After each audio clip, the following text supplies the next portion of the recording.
Oh no, my coffee's. Oh, I'll grab them. Forgot about all that. All your drinks. All my drinks. Yeah, you know I should get all of them. All my coffees. Let me get the cup. They didn't give me a straw. We're doing noise first? Yeah. Okay. All right. How many did you read? 3. Okay. Let's get a sip of water. That's everything? Mm-hmm. We're 2 weeks into the year. I'm surprised myself, okay? Alright. I didn't think... Yeah, I'm surprised myself. I think you're stupid, and I think it's the best book I've ever read. I'm gonna hate you if you actually believe that. Welcome back, everyone. We're in Law Library, and I am Dantes. I'm Jacob. And today we're doing our weekly noise. It's been a while. It has, and a little update for this type of video that we do. Yeah. Is that you just called it weekly noise, but it's probably not going to be weekly anymore? Yeah, but like people do like the weeks that we're in all that I stuff. guess. And they're just going to kind of just the noise is just going to kind of be like our check-ins when probably like maybe every 2 weeks. Or maybe so. every 2 weeks, maybe only once a month. We'll see. Just kind of whenever they come out. Yeah. So that is the first update. But yeah, it's currently the middle of the month of January, first month of the year. It was super cold the other day, and now it is back to being steaming hot. For South Florida. Yeah. South Florida. I tell people that it was in the 40s, woke up in the 40s, and they're just like, that's cute. Yeah. And I'm like, okay. It's not normal for us. All right, so we want to start off with the ones that we read together, or that we've read together? Well, there's one that we read together, and then there's one that we both happened to read. Oh yeah, that's right. I read one by itself, but you had already read it, right? You had already read that one? Oh, yes. Before, okay. That's not even one of the ones I was thinking of. Okay. So you talk about that one first. Okay. Yeah. So I'm going to be talking about Owls of the Ember Dark by Brandon Sanderson. This is Secret Project number 5. Yes. And it's the 4th of the Secret Projects that's linked with the Cosmere. Yes. I like this one a lot. I think it's up there, like, almost with Yumi. I still want to say that Yumi is my favorite, but I think this one was really well done. Yeah, I don't think it was bad, but I don't think I'm that fond of it. Uh-huh. I did find some of the artwork that you were talking about. Oh, yeah. It's really nice. Cool. Yeah. It's some of the better artwork from the Secret Project. I agree. Only Yumi is probably better, but yeah, that's kind of what I would have above it, too. Yeah, so to say a little bit about it. Yeah, so, I mean... You probably could do, but you're the one who just read it. I know. I'm just gonna read. Okay. I'm gonna say a lot. That's why. But Owl of the Ember Dark. It follows the story of Six of the Dusk. It is an expansion of the short story that was released in Arcanum Unbounded, right? By Brandon Sanderson, which is his collection of short stories and novellas. This Six of the Dusk is I don't even know what the world is called, but they call it. I think the people call it First of the Sun. Oh yeah. And then as you find out in this book, the kind of wider Cosmere calls it something else. It started with a D, but I don't remember what it was. Yeah, it was like Dromanad or something. This book like is very Cosmere aware. Much more than I was expecting. Yeah. So this is like Six of the Dusk was one of the later. It was probably before the Secret Projects came out. It was probably one of the latest. Before the Secret Projects came out, I think it was confirmed the latest. Oh, okay. Most in the future of the timeline. So if you don't know, all these Cosmere books are set up in different worlds and different timelines. We seem to be heading in the direction where I think Daniel Green talks about it being sci-fantasy. And this is pretty, like, the world of First of the Sun is very Polynesian inspired, and Six of the Dusk is heavily like Polynesian themed or whatever.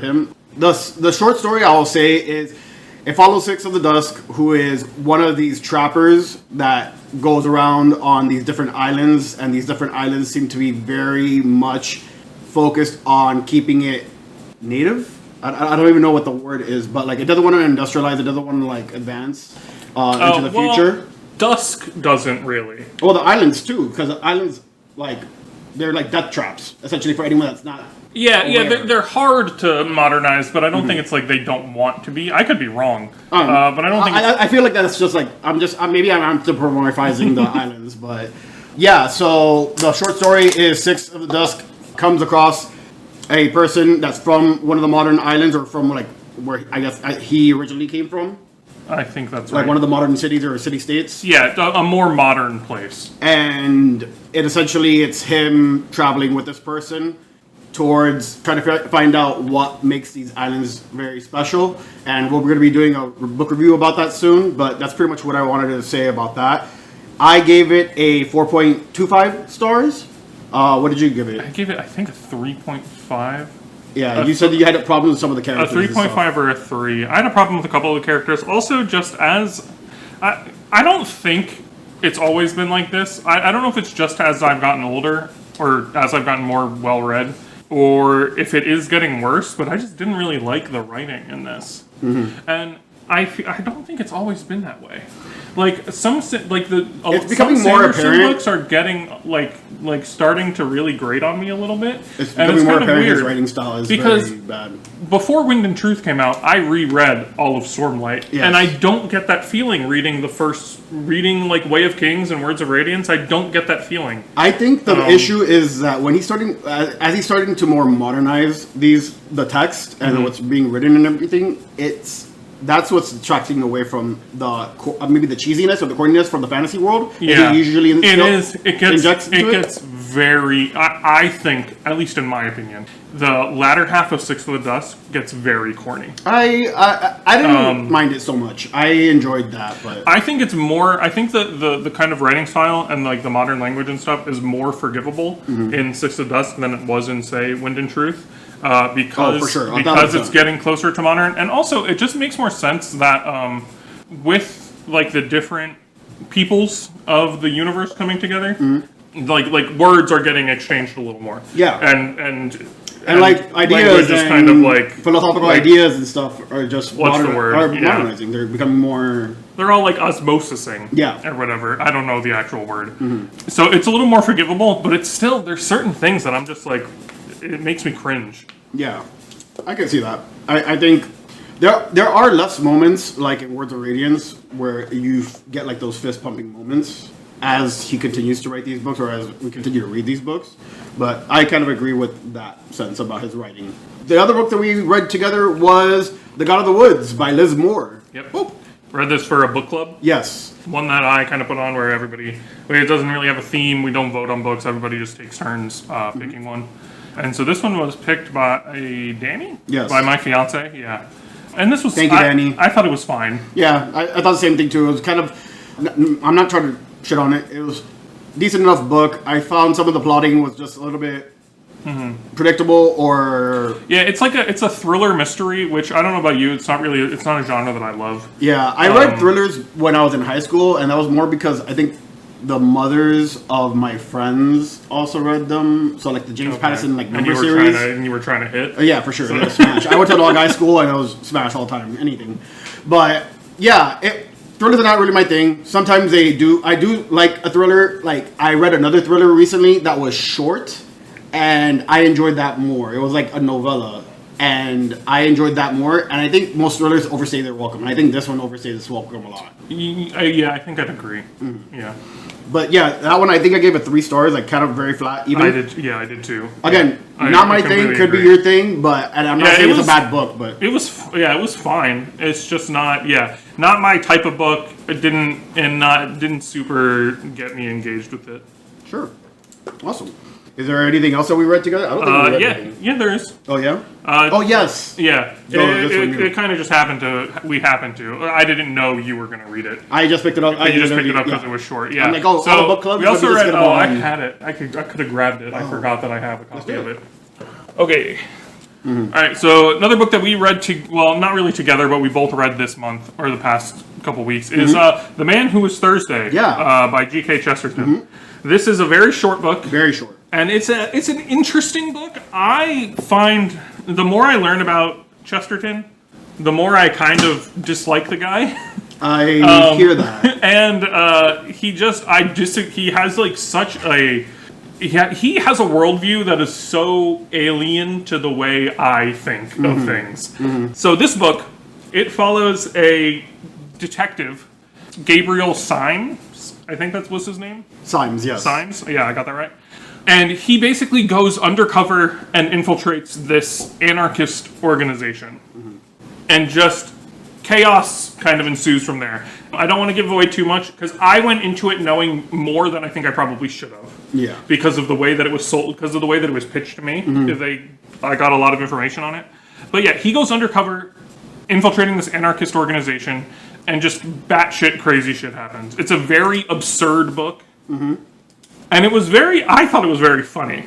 Yes, I agree too. And it is funny, like, because it is absurd, and because just like dumb shit is happening. I don't think it's particularly. If you take away everything that kind of Justin is trying to imply with his writing, it's funny. Yes. Yeah. I don't think it's particularly. I think the book is an intelligent book, and as much as I disagree with Chesterton, I think. If it was written with the other premise, like the opposite premise of what he was doing, you probably would have vibed as much as I disagree with him, I thought his thoughts were well presented within the book, and it was interesting to see this type of story. I guess it's so hard to talk about that because it's like this is another kind. It's almost like a mystery thriller, so I don't want to give away too much because that it could ruin it. But yeah, I gave this, I think, a 3 or 3.5. I'd have to double check. I think I gave it a 3.5. Yeah. I think it was a little bit better than, like, a middle ground book. I gave it a 3.25. So it was, I think, despite not agreeing with his themes or what he was trying to present, I still found it to be very enjoyable, short again, and digestible. If this book was... And paced really well. If this book was double the length that it is, I don't think I would have liked it as much. Yeah, and even though it's kind of predictable because it's so like short and like the pacing was so good, very predictable. It was good. It was fine. Yeah. So that's all the books that we read together or that we've read similarly. Do you want to start off, or do you want me to start? I mean, I only have one other one, so you might want to shoot a few off. Okay, I'll go like 5 down because I read 15 things. The first one I read, I don't have it here, is All That We See or Seem by Ken Liu. It is his most recent release. It is a sci-fi, I don't want to say cyberpunk. That's what I've heard people calling it. It is, but like it's not so much Blade Runner. It's just maybe a couple years ahead of us. Well, okay. You know what? Maybe it is like Blade Runner, kind of like Paprika type sci-fi. It is a Blade Runner kind of meets Enemy of the State, the movie Enemy of the State with Will Smith. And the first part of it, the first half of it, I really enjoyed. It was kind of trying to figure out the mystery of what happened to this person that was kidnapped. You have a very influential rich man coming to a hacker of sorts, or like she lives off grid very much, so maybe Gene Hackman's character in Enemy of the State. And they're trying to figure out what happened to this guy's wife and who's responsible for it and why she was kidnapped. And yeah, it was fine. I think the latter half of the book suffered because of the shift in tone, and I didn't really jive with it as much. I gave it a 3.25. Nothing super crazy, but I think some people will enjoy this more than others. I found it to be fine in the middle. Nothing too crazy. And a lot of people that have issues with Ken Liu's writing to begin with, they have complained about the tell over show. Make a big difference in this one. I don't have a big issue with Ken Liu's writing, so it doesn't bother me as much. But I did notice it a little bit more than I would have in previous works. Gotcha. The next one I read is, I'm gonna try to go in order of. Sorry, there's so many books I'm moving around. By Blood by Salt by J.L. Odom. Oh, good. I love this book. I really liked it a lot. Nice. And I actually reached out to her because I have a book tracker spreadsheet that I keep track of, and I keep word counts, and I couldn't find word counts anywhere. I'm like, let me just reach out and see if she answers or not. I was keeping track of word count for a while, and I actually stopped keeping track of word count because I was finding it hard to find for like indie books and stuff.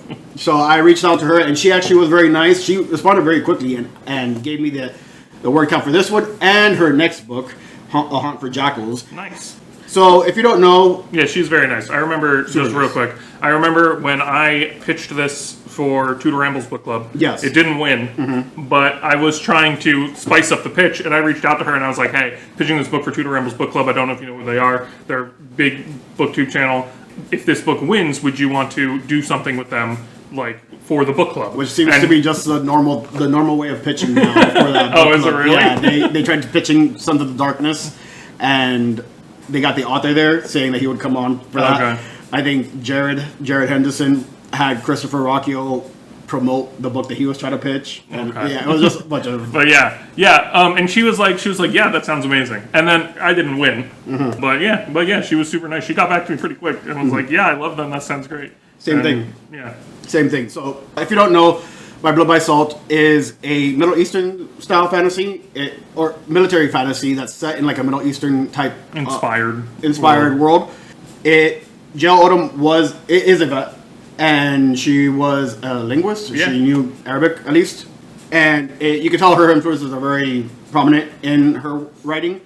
It follows a battalion or company of soldiers as they trek through the desert on a scouting thing, and they come across a devil that's killing off people in their battalion, or actually officers in their battalion, and it kind of devolves from there. There's a lot more than just that. There's a lot of military politics going on. There's a lot of real world, not real world, but like in world politics that's going on, and yeah, it's basically super engaging in that. The main character is kind of like the de facto leader of the military company, but they can't say he is because I think he's this minority racial group that's like not supposed to be able to like have a sword, basically. Like exactly. He's not allowed to be in the military and stuff, but he's so good that they're kind of He's like, competent. He's very competent. And even his corporal or captain, whatever, allows him to do all these things, but his captain's a little bit forward in his thinking as opposed to the rest of the mission. So basically they're kind of like, this guy is like pretty high ranking, but like we're not allowed to call him that.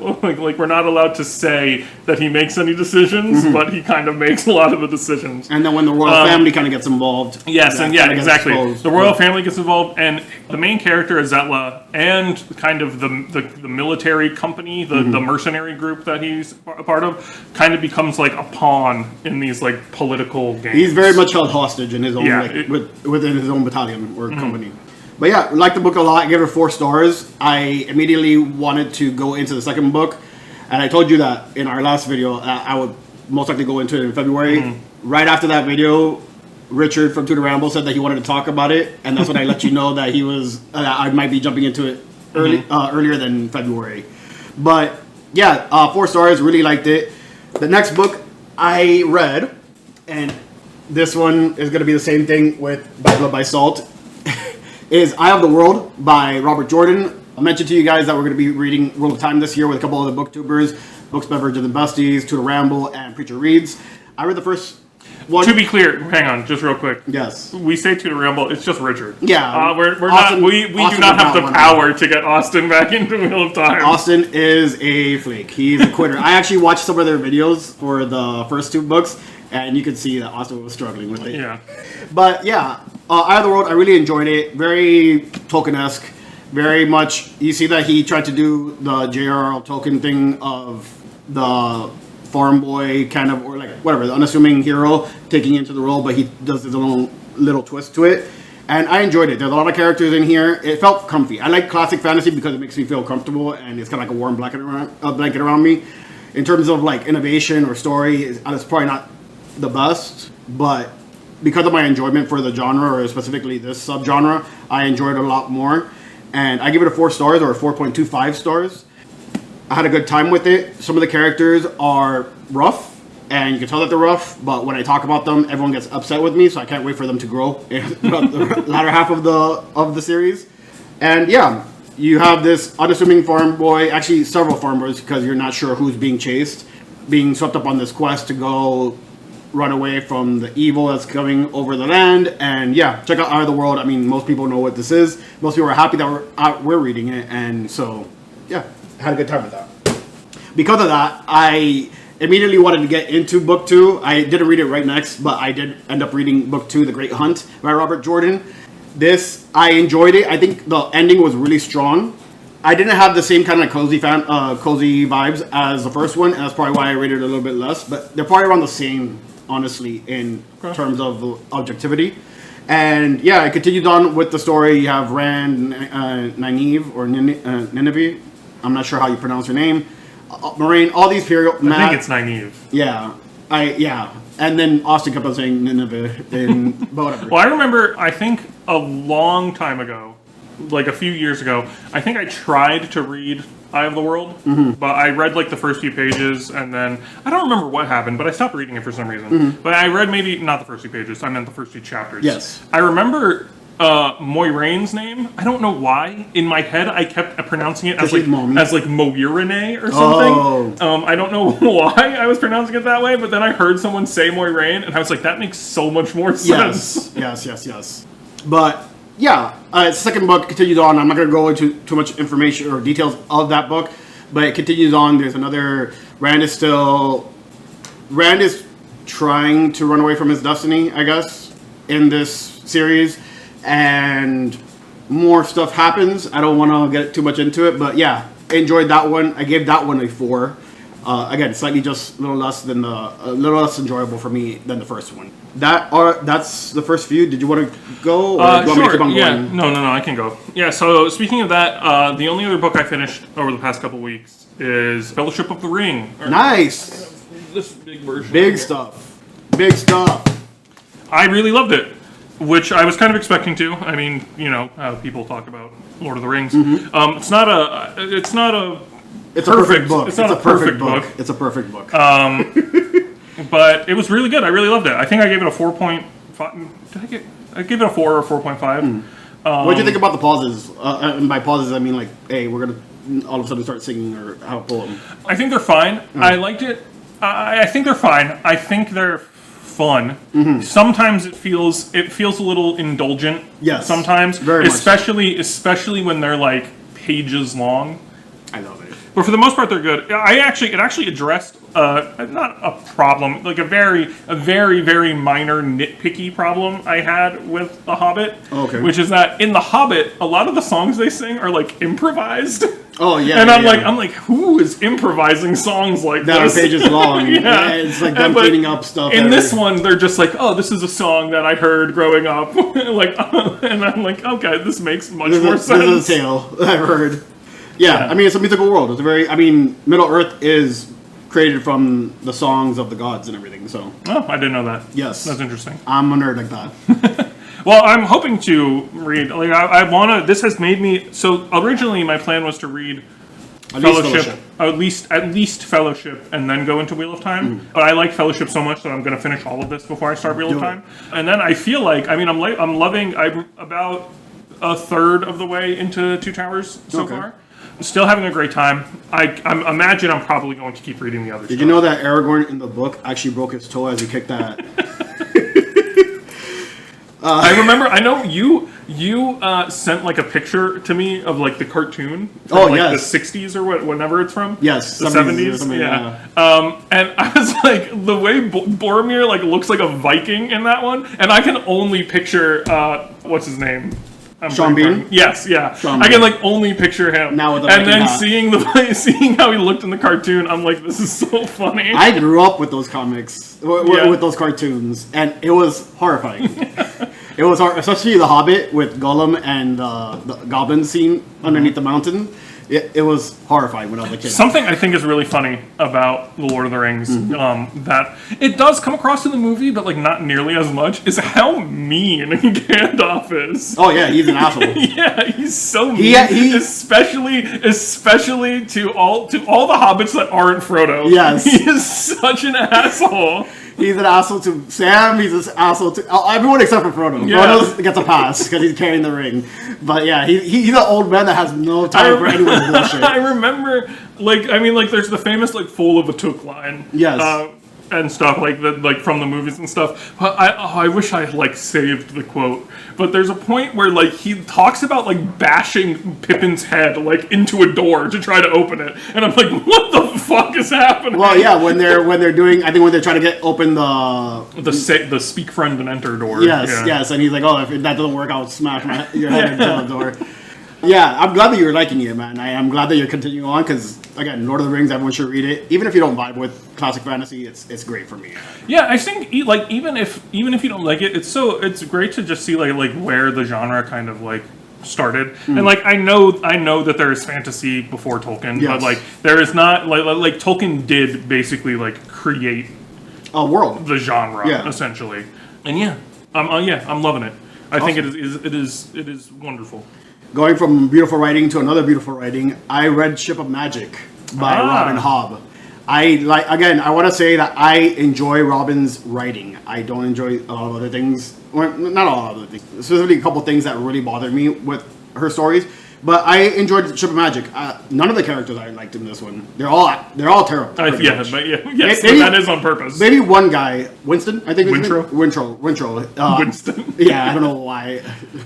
But Wintrow I enjoyed, which you're surprised at. I enjoyed. Yeah, I thought, given the complaints that you have about some other characters in the past, in other books, but also in Realm of the Elderlings, I thought he wasn't going to work for you. I don't think I honestly complained about Fitz. Specifically, I complained about some of the situations. Yeah. I think his character's good. That's fair. That's fair. Yeah. But yeah, I thought you weren't going to like Wintrow so much, and I thought you were going to like Althea, and it's basically the opposite. You like Wintrow, and you don't like Althea so much. Well, that was in the beginning. Althea in the first half of the book was fucking awful. Awful and like obnoxious and spoiled and like and she pretty much gets her shit kicked in. But yeah, after her trials and everything, I enjoyed her a little bit. I enjoyed her more. Wintrow, I enjoyed pretty much from the beginning, even though he's a whiny little bitch. I enjoyed him throughout because I think he was most real. Okay, cool. Yeah, but I enjoyed this first book, even though it had a good enough story, very well written. I love how she describes things. I love how she not only uses like optical descriptions, but also like other sensory details to help freshen and widen out this world. I like that we're in an entirely different part of the world in Realm of the Elderlings too. We're not in the duchies. We're in whatever this other place is. One of my favorite things about it, and kind of the reason I tell people to read Farseer, like people say you can start with live ships, and I kind of am like, I'm pretty against that. Yeah. I'm like, no, you should read Farseer first and then go to live ships. One thing I really like is there is a lot of, in Ship of Magic, and the Life of Trader series as a whole, but definitely in Ship of Magic, there's a lot of talk about like slavery and stuff. Like it's a major plot point of the book and stuff. And I like that they have like the people, the traders have like slavery. They have like all these fucked up institutions, and then when they talk about the six duchies, they're like, those barbarians? They don't even have windows. They don't have windows. That's the one thing I got. It was like, they don't have windows. I'm like, oh, God forbid. God forbid they're on the cliff face and they can't get like, we have slaves and women don't really have rights, but at least we have windows. Yeah, that was good. I enjoyed that. That was pretty funny. I gave it 4.25 stars. I enjoyed it. It was a good time. I'm planning on doing all of Live Ship. I got actually reached out by someone on one of the Discords, and they wanted me.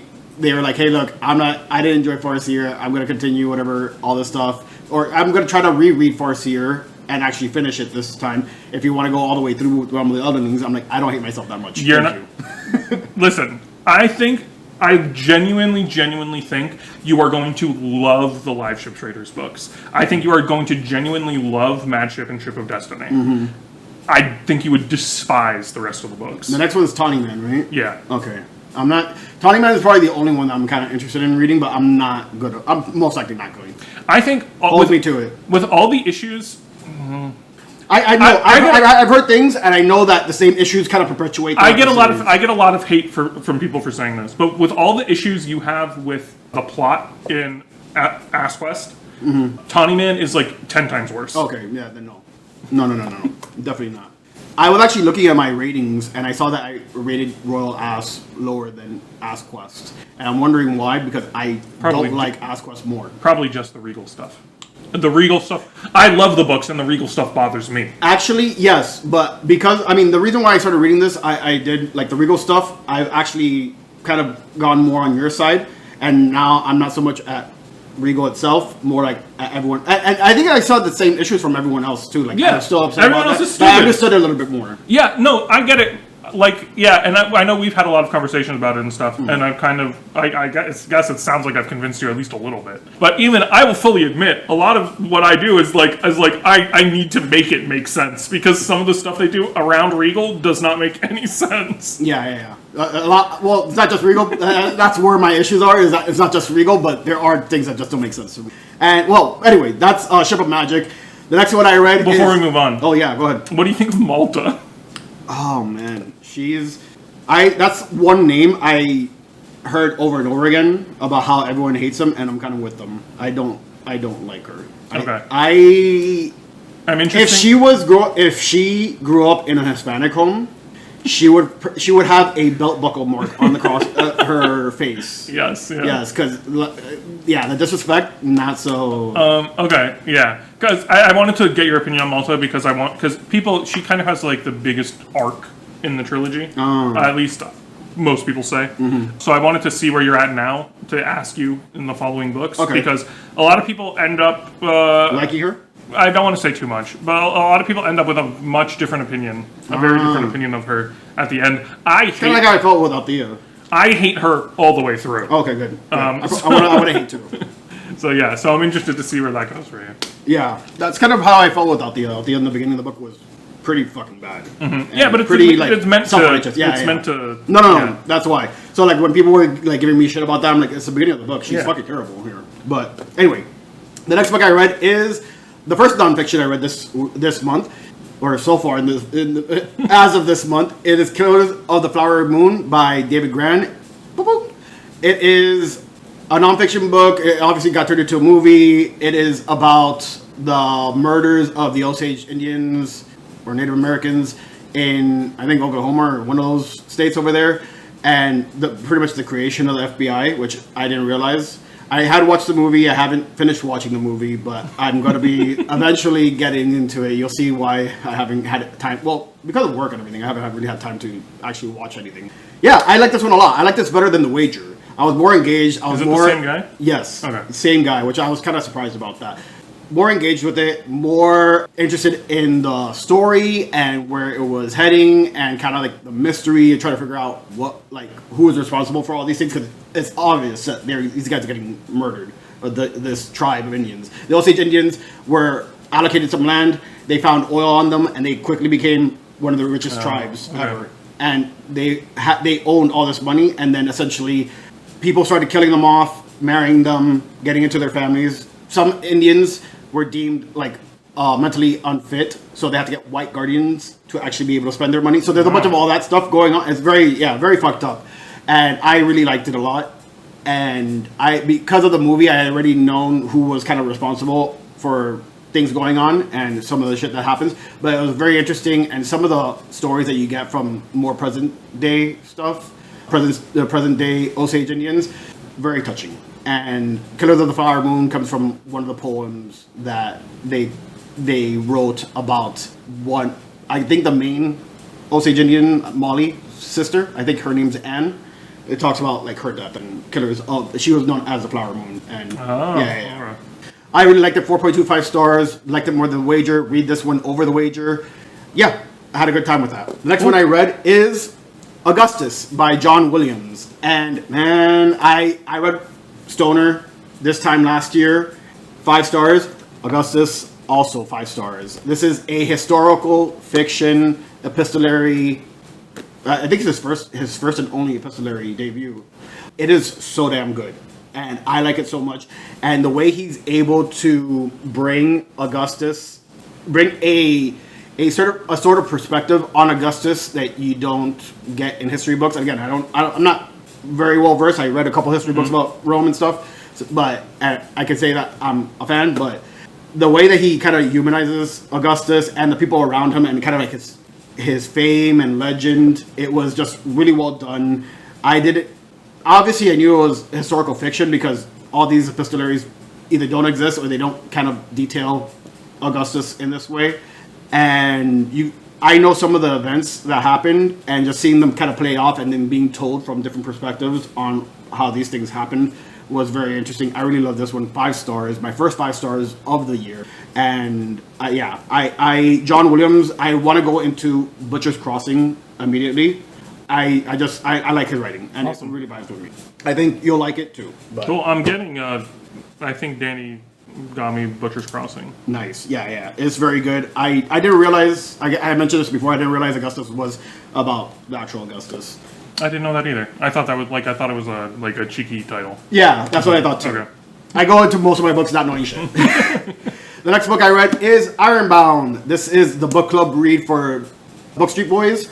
This is, I think, Preacher's choice for this month. I would say, yeah, And I know not Preacher sure. is the one that kind of put me onto this, and I was gonna read it eventually, and then just because they picked it for the book club, I read it.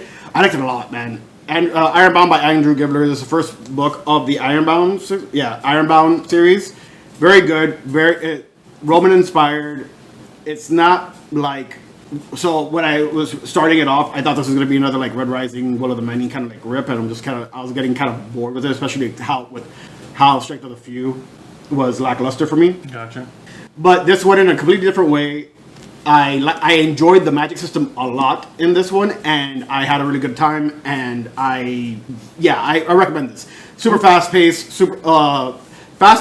enjoyable, good action scenes, and the characters were good. I liked them a lot. That's Ironbound.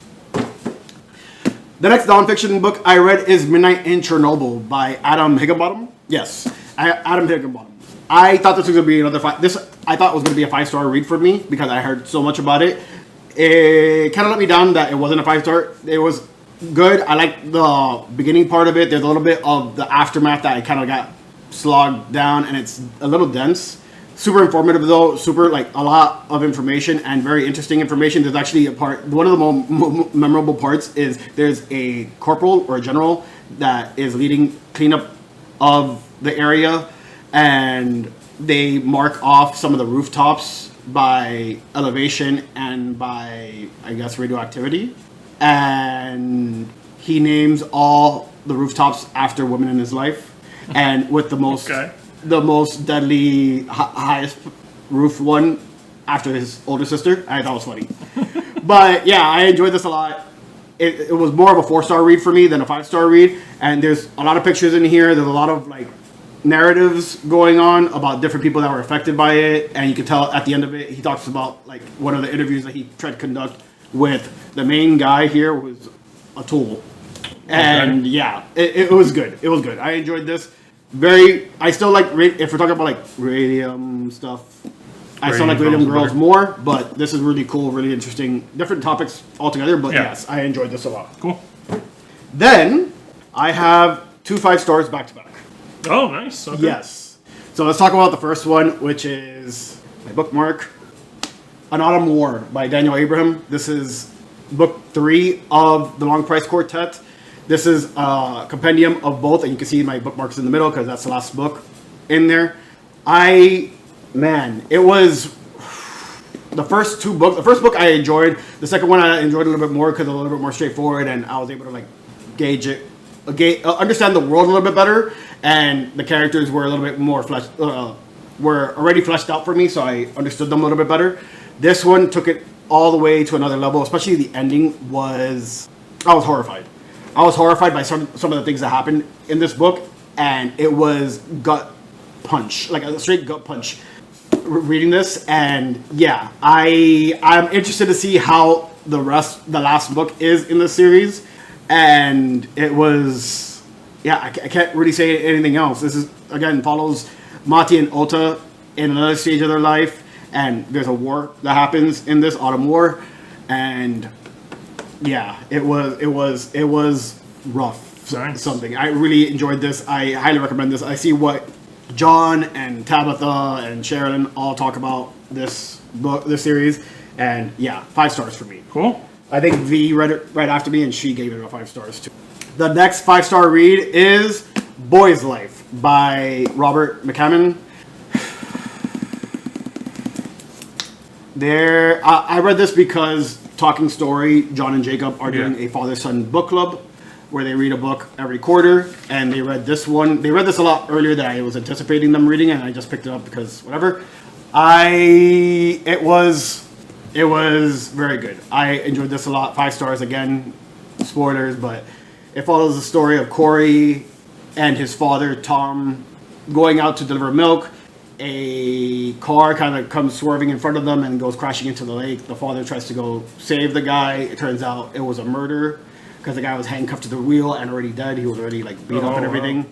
Wow. And it's kind of like for the most part, it is the story of pretty much a year of this after that accident happened, and kind of this boy and like his experiences throughout that year. But also there's like a little backdrop of trying to figure out what happened here because the father is suffering from a lot of PTSD, and there's like a little sense of magical realism going on here, and it was really touching, really good. There's some memorable moments in here. I got emotional in this, and I know John and Jacob did with their read, and it was really good. I think there was one moment where, one of the big moments, I mean, this is not the biggest moment for me, but one of the big moments for me was the father was just on the porch with his son, and the mailman comes by, and his mailman, they're friends from high school, they play football together, and the father he's kind of suffering from PTSD because he's like, oh, I can't believe there's a murder that happened in our little small Alabama town. And like he feels like the world is not safe and all that stuff.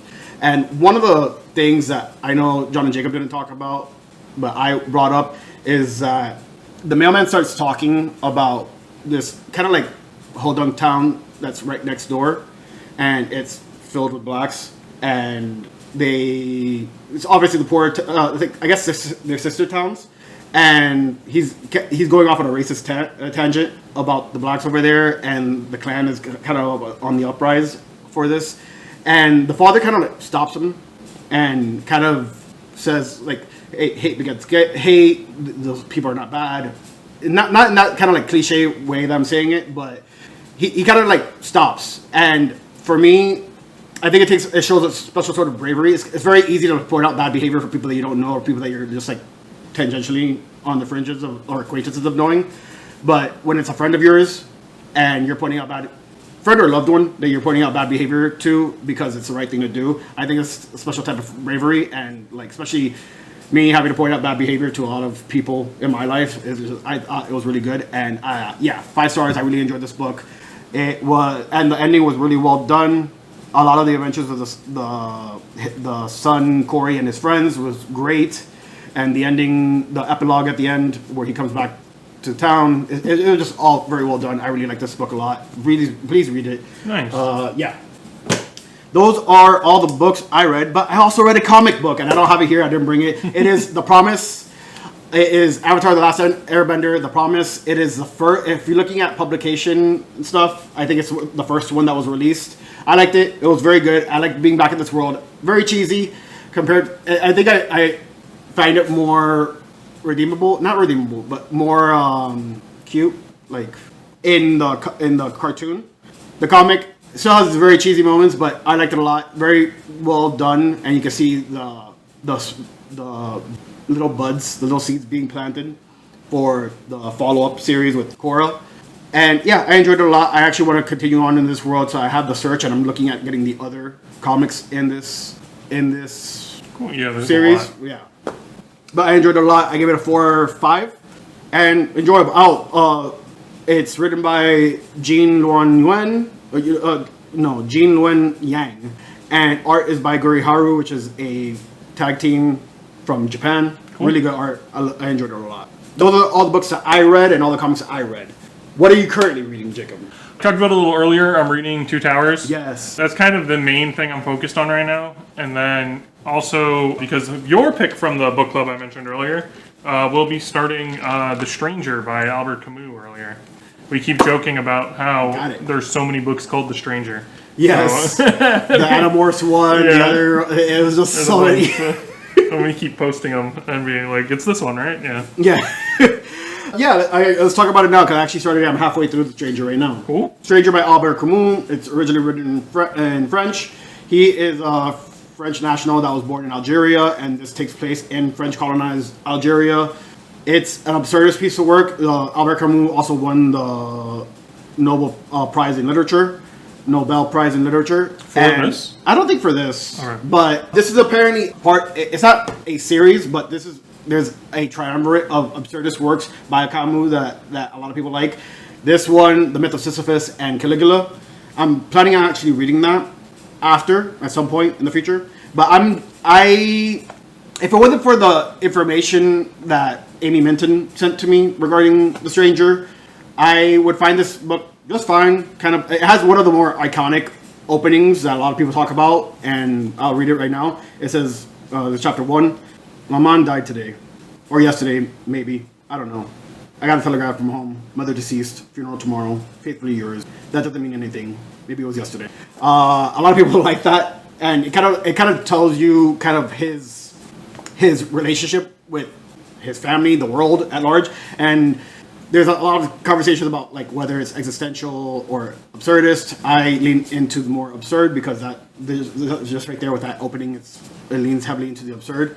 And yeah, it's not very long, 120 something pages, and that's where we're at. It was a book club choice for this one. So, any other one besides those Not two? that I'm working on. I guess I'm getting through Lord of the Rings, so when Two Towers done, I'll probably go right into Return of the King, and then I need to catch up on the Wheel of Time stuff. Cool. I am reading several more as of today. So I'll talk about the two that I don't have here. King Sorrow by Joe Hill. It is a chonker of a book. It is, I think, his most recent release. Joe Hill is Stephen King's son. You can tell that he writes a lot like his dad. Okay. The only thing is, I feel like I get more. Stephen King does a really good job of eliciting a reaction from me in his writing. Joe Hill, his prose is plain, and it doesn't have as much impact as his father. But I'm enjoying it. I'm almost done with it. I have the last part I'm on, I believe. And it's a book club book for To the Ramble. So I just picked it up because I wanted to have something. I wasn't planning on actually getting to it, but again, it was kind of the same thing with some of the other books that I had here. And yeah, I'm enjoying it so far. I imagine this to be like a 3-something for me, unless the ending like really kind of wows me. I don't think it's going to go past 4. Okay.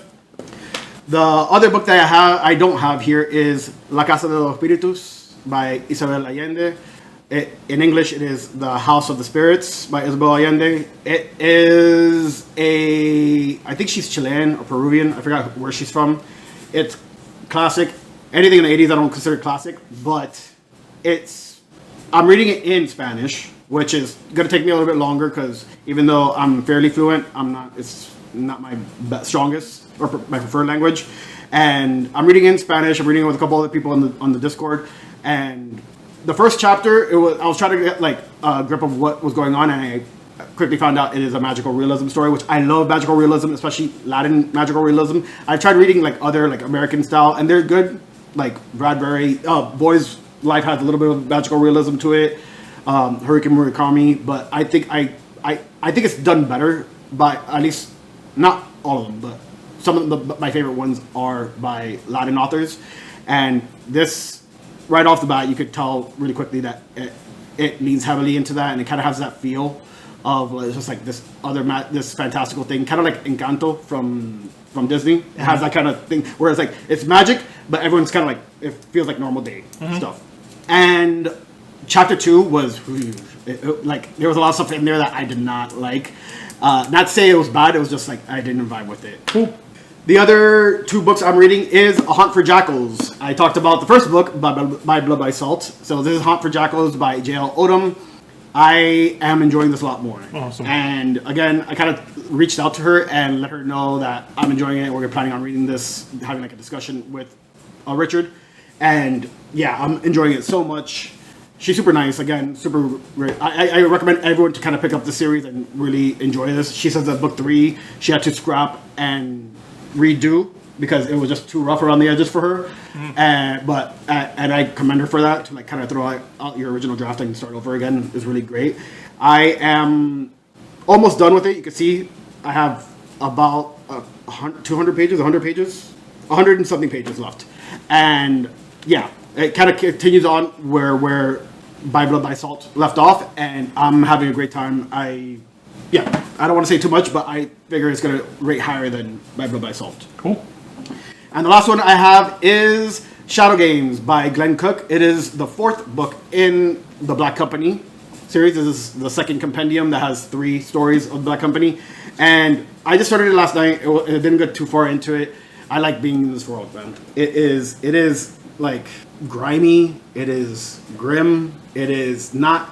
The characters in there are not necessarily the best people. And they have some fucked up morals, but you can tell that they're just trying to survive and try to live in the world that they're being handed. So that's everything that I have. I plan to start, and this is something I haven't started yet, but I did receive an arc from Kaiji Iso She's on the Talking Story Discord, and she asked me to read. And so I did read. I did get a arc for Shazwick of Land, which is volume 1 is Time Becomes Relevant. I am planning to read that. I'm planning to start maybe in February, just to get some of this stuff out of my way, and then that one I'll probably take a little bit more time to read and just take my time with it. And yeah, that's pretty much all the things that I'm reading, I've read. How was your first 2 weeks of the month or of the year? It's been fine. What have you done? Anything you watched? Anything you've done? No, I've been doing a lot of, I guess, quote unquote writing. It's not really writing. Oh, but I've been doing a lot of world building for D&D. So you're in the game. I think I've given you guys like 3 world building documents so far. I have like over a dozen. Two, but the third one is for the match. You can all read it. Yeah. I have like a dozen now. Oh, nice. That are like multiple pages long. Cool. So, and it's been our taking game up a is lot coming of up my this time. week, so be prepared for that. Shit's gonna go down. Anything else? No, I haven't gotten a lot done. I have a lot to talk about. All right. So let's talk about some of the games I've been playing. I've been playing Ghost of Yotei. Still continuing on. I still haven't beat the second boss of that. I've done a lot of side, like when it's open world and sandboxy, I just go and start doing a bunch of other stuff. Okay. And then I eventually get back to the mission. And I've kind of done that. I'm almost actually to the final boss of the second boss. The final part of the second boss. The next one I've read is, next game I played is Claire Expedition 33. It was on sale. Claire Obscura. Claire Obscura. I picked it up. I am very, very much at the beginning of it. I haven't gone too far into it. I need to get farther into it, but I think I've pivoted into wanting to complete Yotei or get closer to the end of Yotei before continuing on. But I'm going to go back and forth because it's not hard to go back and forth with those games. And another one I'm kind of just doing here and there that I'm picking up on my Switch is Final Fantasy Tactics. The remake. Yeah, the remake. The Ivalice Chronicles. I like those games. I like Fire Emblem. They're fun. They're fun to me. So, and I heard, I forgot who was talking. Oh, it was NADPOD. It was Not Another D&D podcast that they were talking about. It was one of the games of the years for them. Okay. And I was just enjoying that. And I immediately picked it up because a lot of sales were going on at the end of the year, and I picked it up because of that. Cool. You mentioned D&D. We have our game this week. I've been enjoying that, having a good time with that. It's not as combat heavy as most of the games I've actually played before, but I'm enjoying the RP. Which I was upfront about. Yeah. I've never done a more RP heavy themed campaign, so I'm enjoying it. Cool. We have the book clubs that we talked about. I had my mom's birthday. I went to go visit her and the family. Okay, these are. I know it's going to sound callous, especially after I say mom's birthday, but these are the most important things that happened. The Hurricanes, have beat, from rank number 10, they have beat all these asshole teams, and are now in the Natty. They are having the national championship tomorrow. I've already told my coworkers I'm most likely not coming in on Tuesday. I'm going to get super lit. My family is already... We are in a family chat. Like, I have a bunch of cousins, and we're in a family chat, and we're all going to meet up for the game. I'm gonna be tossed tomorrow. Tomorrow. By the time you see this, I'm having a hangover.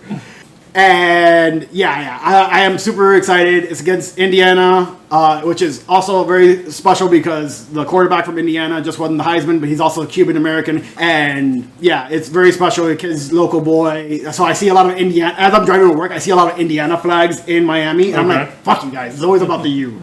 And super excited about that. Super happy about that. Fuck Ohio State. Glad they got kicked out, or glad we beat them. And the next thing is Barcelona. FC Barcelona, the Blaugrana fucking manhandled Real Madrid, and then Real Madrid is just crumbling. They won the Supercopa. They've advanced in Copa del Rey. That's my team for soccer, La Liga, and I'm enjoying. I'm not sure if I enjoy my team winning and advancing and doing all this other stuff and winning the cup. It's been 2 years, and we've won like 5 different trophies. Okay. Or I'm enjoying seeing the crumble and deterioration of Real Madrid, which is one of like maybe 4 teams that I hate more than anything in the world. And I am enjoying that as much as I am winning. Okay. So those are the big things that are happening in my life right now. I'm living on cloud 9 right now. All right.